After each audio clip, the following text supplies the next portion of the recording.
네, 2023년 4월 13일 이정훈입니다. 오늘 아침 시간이 어떻게 되나, 오전 7시 23분 평양 인근에서 쏜 북한의 미사일, 고각으로 발사돼 수평거리 1000km를 비행했답니다. 고도는 3000km까지 올라갔습니다. 그러니까 고각 발사했다는 얘기죠. 고각 발사해서 높이 올라갔다가 짧게 떨어졌습니다. 이 수평거리는 1000km밖에 안 되지만 높이로는 3000km까지 올라갔습니다.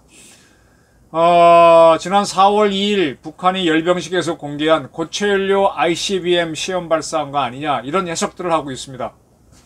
그리고 북한이 4월 15일이 태양절이죠. 김일성이 태어난 지 1912년생이니까 111년 되는군요. 그날이 다가오고다 하니까 그때쯤 군사 정찰 위성을 발사하겠다 그랬거든요. 그 준비를 하기 위한 것이 아니냐. 군사 정찰 위성을 고체 연료 ICBM으로 발사할지 액체로 발사할지 모르겠는데 그런 준비를 하는 것으로 보입니다. 올해 들어 탄도미사일 발사 9번째고 좀 많습니다. 자, 이것까지는 팩트고요. 이제 어떻게 해야 되겠습니까? 평양 인근에서 쐈다라는 건 뭔가 하면은 좀 더 자세한 분석은 뭐 아마 다 알겠지만 공개를 안 했다는 얘기인데, 평양 인근에는 두 개의 비행장이 있다고 그랬죠. 하나는 순항 비행장, 순항 비행장은 민간 비행장입니다. 우리 인천 비행장이나 김포공항처럼 민항기가 뜨고 내리는 비행장이고, 그다음에 또 하나가 미림 비행장입니다.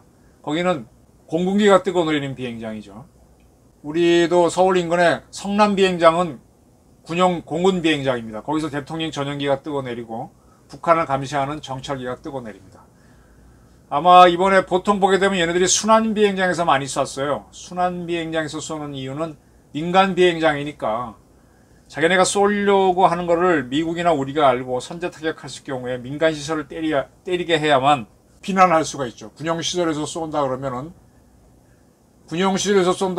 미국과 우리가 봤을 때 이놈들이 진짜로 전쟁하려고 하는구나, 우리를 쏘려고 하는구나, 이렇게 판단해서 선제 대응할 수도 있으니까 일부러 민간 비행장에서 쏜다, 이렇게 보이는 거죠. 그리고 피해 나중에 당하더라도 우리가 당했다 주장하기 위한 그런 걸로 복합적으로 보입니다. 자, 북한이 현재 액체 연료를 쓰는 ICBM으로 화성 15, 17을 시험 발사했습니다. 그 다음에 고체 연료를 쓰는 ICBM을 오늘 발사한 걸로 보이는데, 이게 ICBM급이죠. 적어도 IRBM은 된다고 보입니다. 그리고 북한은 지난번에 탄두로 보이는 거를 공개했죠. 핵탄두로 보이는 걸 공개를 했습니다. 그래서 그거를 뭐 다탄두인지 몇 발인지는 알 수가 없습니다만, 다탄두인지 단탄두인지 그 다음에 그 위력이 얼마인지는 알 수가 없습니다만 했고, 또 정은이는 대한민국 지도에서 서울과 수도권 지방을 딱 집어가면서 뭐 여기를 어떻게 해라 이런 식으로 작전 지시하는 사진도 공개했고요. 제가 누차례 말씀드렸지만 북한은 우리가 프리덤 실드 훈련하는 동안 우리는 이제 많은 육군과 해병대를 동원해서 기동훈련을 했지만 저들은 기동훈련을 하지 않았습니다. 그냥 늘 하던 대로 자기 자리에서 지키고 있었어요. 대신에 장거리 미사일을 빵빵 쏘다가 이번에는 고체 연료 ICBM급을 발사한 걸로 보입니다. 자, 북한의 핵무기는 완성됐고 ICBM도 액체는 완성됐는데 고체까지 완성됐다. 그럼 남북한을 비교해보면 우리도 지난 연말에 누리호를 발사했으니까 액체 연료 탑재한 ICBM을 쏠 수 있는 능력은 보여줬고요. 또 그때쯤에 우리 국방과학연구소에서 고체 연료를 탑재한 로켓으로 ICBM급 쏘는 실험을 한 게 공개됐었죠. 그래서 우리도 고체 연료 ICBM을 개발한 거는 확인됐습니다. 미사일 능력에서는 남북이 넥앤넥 거의 비슷비슷한데 우리는 탄두가 있어서 핵탄두가 전혀 없고 북한은 핵탄두를 많이 갖고 있다, 이런 상황입니다. 자, 이런 상황에서 어떻게 해야 되느냐, 저는 단도직입으로 말씀드리겠습니다. 삼축 체계를 가동하라. 윤석열 대통령 이번에 미국 가시는데 뭐 가서도 좋고 가기 전에도 좋고 갔다 와서도 좋고 삼축 체계 가동을 결심하라 이겁니다.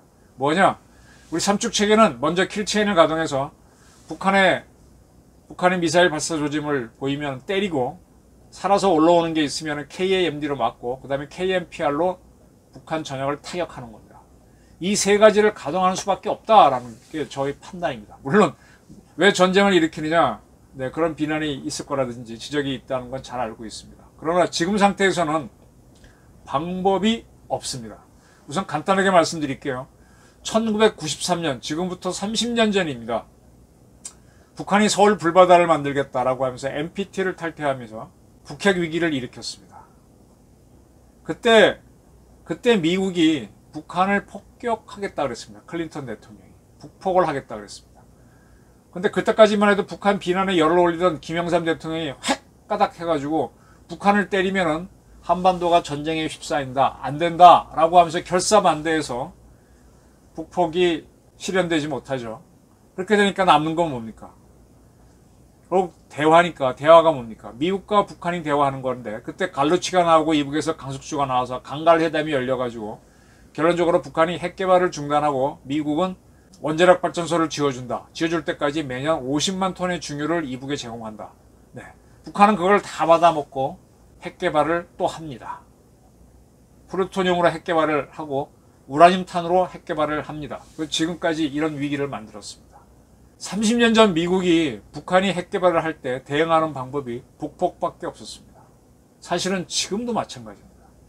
지금 윤석열 대통령은 30년 전 김영삼 대통령의 문제에 부닥쳐 있는 거죠. 그때 김영삼이 비겁함으로 인해서 우리는 미국과 북한이 고위급 회담을 갖게 되고 북한이 핵을 더 완벽하게 개발할 수 있는 시간과 여유를 주고 말았습니다. 그리고 중국한테 미국이 이제 계속 회담으로 북핵 문제를 풀려고 하다 보니까 북한도 통하고 미국도 통하는 중국한테 이 중재를 하면서 육자회담을 중국이 의장국이 되다 하다 보니까 중국이 점점 G2 러시아를 제끼고 신형 대국이 된 이런 관계로까지 올라오는 이런 허용을 만들었죠. 이러한 역사를 반복하지 않으려면은 지금 시점에서 북한이 아직도 미사일이 덜 완성된 이 시점에서 우리와 미군이 알고 있는 모든 정보를 토대로 북한의 미사일 핵시설을 킬체인으로 선제 타격하는 수밖에 없다라는 게 저희 판단입니다. 저희 주장입니다. 그러면 전쟁 난다. 전쟁 날 수도 있겠죠. 근데 전쟁도요, 뭐 어떻게 나느냐, 통제할 수 있는 전쟁이 여러 가지가 있습니다.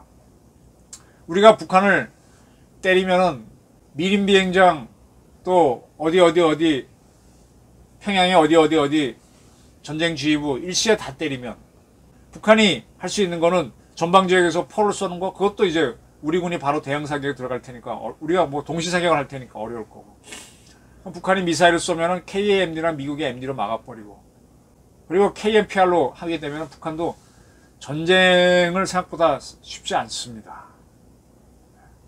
우리를 때릴 수 있는 장거리 미사일이 우리 초전에 박살을 내버리고 그 다음에 이격에서 박살을 내버리고 하게 되면 북한이 쏘는 걸 우리 KAMD나 미국의 TMD로 막아버리고 나면 북한의 기동부대들이 우리를 친다는 거는 저는 불가능으로 봅니다. 우리 전방에 있는 K9 자주포들이 포격을 가하고 그렇게 되면 북한도 기동하지 못하고 우리는 우리대로 북한의 핵 시설을 없애고 그 다음에 잠시 돈주하는 사태가 되겠죠. 그러다가 결국은 국군이 북진해서 북한을 점령해서 북한이 발사하지 못한 그런 핵기지라 미사일 기지를 찾아내서 파괴하고 점령하는 수밖에 없죠. 이거밖에 없습니다. 이게 결국 2003년에 미국이 충격과 공포를 하는 걸로 이라크 프리덤 월, 이라크 프리덤 오퍼레이션, 이라크 자유작전을 했는데 그런 작전을 준비하는 수밖에 없죠. 오늘 뭐 조태영 실장 중심으로 NSC 회의를 열었는데 규탄 외에는 무슨 대응이 있겠습니까? 무슨 방안이 있겠습니까? 부산이 유도탄을 쏘면 우리는 규탄을 쏘는데 이것처럼 북한이 편한 게 어디 있어요? 결국 그러니까 1983년에 이라크가 프랑스의 G4 기술을 받아갖고 G4 원자로를 지으려고 할 때 이스라엘이 반대한다 라고 하다가도 나중에 안 되니까 F-16 전투기를 동원해서 공중급유기를 동원해서 오시라크를 폭파시켰습니다. 군사력은 그럴 때 쓰라고 있는 겁니다. 지금 북한이 저렇게 유엔이 정한 미사일 모라토리움과 핵개발 금지 조항을 어기고 저렇게 하는 거에 대해서는 지금 뭐 더 이상 대화로는 안 되고 우리가 갖고 있는 수단으로 치는 수밖에 없습니다. 미국과 같이. 그래야만 이 국내에서 국론을 분열시키고 있는 좌파들도 어떻게 좀 막을 수가 있는 여지가 생기게 되죠. 그래서 저는 NSC 자꾸 열어봐야 특별한 해답은 없다. 아니면은 우리 특수부대가 들어가서 북한 핵시설을 파괴하는 거죠. 근데 그거 자체도 굉장히 부담이 클 거예요. 결론적으로 제일 우리한테 부담이 적고 하는 거는 북폭을 하는 겁니다. 아마 한미정상회담에서 북폭 문제를 깊이 있게 거론해야 될 겁니다. 이렇게 되면 뭐 중국이 우리를 때린다? No. 북한의 핵 없애자는 거는 UN 안보리 P5 모두가 동의한 거고 UN도 동의한 거고 다 동의했습니다. 방법상에 있어서 차이였던 건데 북한이 저렇게 미사일 모라토리엄 어기고 핵 개발을 저렇게 한다. 근데 아무도 막지 않는다. 우리가 대신해서 막는다. 그렇게 해서 국제정치를 끌고 나가는 수밖에 없는 거죠. 저는 뭐 많은 의견들이 있겠지만은 다 쓸데없는 탁상공론이고 우리의 킬체인 삼축 체계제 1번을 가동해라. 그 다음에 이 시스템인 KAMD 가동을 준비해라. 3 시스템인 KMPR 가동 준비해라. 네. 전면전 너무 두려워하시는데 전면전 그렇게 쉽게 나지는 않을 겁니다. 일단 때려놓고 북한을 볼 필요도 있고 또 KAMD 가동하기 전까지는 북한을 거칠게 다뤄야만 무슨 길이 열릴 것이다. 안 그러고는 계속 끌려갈 것이다. 이겁니다. 우리 윤 대통령이 과감한 결심을 해주길 바랍니다. 윤 대통령에 대해서 신광주 씨, 호남 광주에서 활동하시는 지식인인데 그분이 너무 서울법대만 편애하지 마십시오라는 글을 썼던데 서울법대생들 나온 사람들 1000명을 모아놓고 있어도 이런 아이디어 하나 못 낼 겁니다. 역시 지도자가 필요한 거는 과감한 결단입니다. 그런 결단을 해놓고 나서 그렇게 해놓고 나서 그걸 준비 자세에 들어갔을 때 어떤 힘의 축이 기울면서 북한과 회담이 되든 뭐가 되든 조금의 움직임이 있을 것이고 우리도 정신을 바짝 차릴 수 있을 것이라고 봅니다. 북폭을 결심하라. 네, 오늘 저희 주장이었습니다.